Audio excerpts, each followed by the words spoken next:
Bienvenue sur TechWatch, votre émission quotidienne dédiée aux nouvelles du monde technologique. Voici les actualités marquantes du 7 janvier 2025. Nous commençons par une annonce importante dans le secteur de la santé numérique. Quantificare, une société biotechnologique située à Sophia Antipolis, a lancé le projet PLICIA. Cette plateforme logicielle d'imagerie clinique intègre de l'intelligence artificielle dans le but d'améliorer le diagnostic dermatologique. Le marché de la santé de la peau connaît une croissance de 8,5% par an jusqu'en 2027. Un consortium a reçu 3 millions d'euros pour développer ce projet, dont la mise en œuvre est prévue pour 2027. Dans le domaine des jeux vidéo, l'année 2025 s'annonce riche en nouveautés. Des titres très attendus arrivent, comme Grand Theft Auto VI, inspiré de la Floride, et Death Stranding 2. D'autres jeux notables incluent Ghost of Yotei, Monster Hunter Wilds et Doom, The Dark Ages. Les développeurs cherchent à offrir des expériences captivantes aux joueurs. Urban Cuisine a également dévoilé AMO, un potager d'intérieur vendu à 990 €. Ce dispositif permet de cultiver 16 variétés de fruits et légumes grâce à un système hydroponique, et les récoltes peuvent être réalisées entre 10 jours et 10 semaines, le tout géré via une application. Au salon de l'électronique grand public de Las Vegas, la start-up Andy XLE a présenté des outils ludiques visant à faciliter l'apprentissage du braille.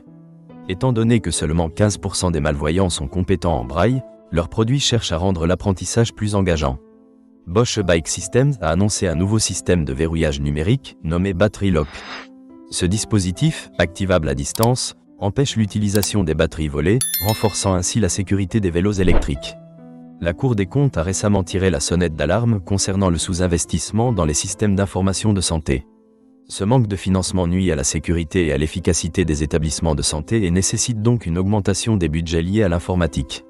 En ce qui concerne le développement logiciel, une enquête a révélé que les développeurs travaillant avec le langage Go rencontrent des défis liés à la cohérence du code. Les différences d'expérience et de style de programmation compliquent le maintien de standards uniformes. Une autre enquête réalisée auprès de 4156 développeurs Go a montré que 70% d'entre eux utilisent des assistants d'intelligence artificielle, bien qu'un écart persiste entre les intentions et l'utilisation réelle de ces outils. Par ailleurs, Synology se concentre sur la cybersécurité avec une nouvelle offre de sauvegarde. Euratechnology, en collaboration avec Eden, lancera une formation sur le numérique responsable en mars 2025, dans le but de sensibiliser les professionnels aux enjeux environnementaux. Nous déplorons également le décès d'Amit Yoran, ancien directeur général de Tenable, une perte tragique pour le secteur. Concernant la neutralité du réseau aux États-Unis, la Cour d'appel a suspendu les efforts de la Commission fédérale des communications pour rétablir les règles, ce qui soulève des inquiétudes quant à l'avenir d'un Internet ouvert. Enfin, l'utilisation des réseaux privés virtuels augmente avec des développements à venir pour contrer les menaces des ordinateurs quantiques. Apple continue de progresser avec ses puces Apple Silicon, consolidant ainsi sa position sur le marché des ordinateurs. Merci de votre attention pour cette édition de TechWatch. Restez connectés pour d'autres actualités demain.